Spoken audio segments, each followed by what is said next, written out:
end of the school year is almost here, and if there's one thing that teachers are most concerned about, it's cheating. Now, cheating has been around forever, but now more than ever, everyone's worried about artificial intelligence and low student engagement, sort of throwing gasoline on the fire of what was already sort of a problem before. And I don't know about you, but for years I would see my colleagues kind of freaking out. There would be some kind of a cheating scandal somewhere, and somebody got the answer key to the test or whatever happened. And I was always like, well, why don't you just make an uncheatable assessment? And they kind of stare at me blankly and go, what are you talking about? So to solve that problem, I published a book, Storytelling with Purpose, Digital Projects to Ignite Student Curiosity. It's essentially using multimedia research projects as a scaffold for learning. I dedicate an entire chapter to using those projects for assessment. And I'm going to read you a section in here that talks about how multimedia research projects can be the solution and the antidote for cheating, especially with AI and low student engagement. So in chapter 9, there's a section called Why Use Storytelling or Multimedia Research Projects for Assessment.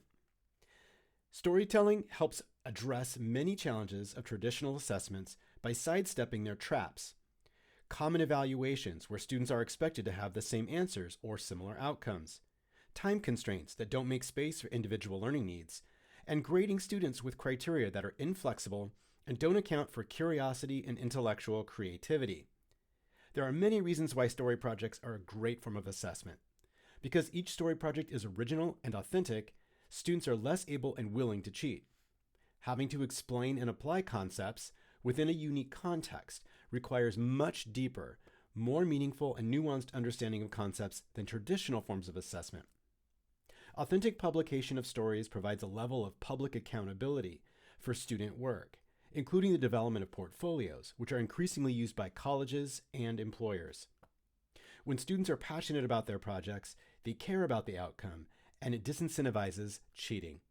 So if you want to find out more about how to do that specifically, there's a ton of projects and assignments you can find inside the book, and how-to tutorials and case studies to make it easy for you to create uncheatable assessments in your classroom. You can also find out about my online course called Uncheatable Assessments in the link below and in my bio.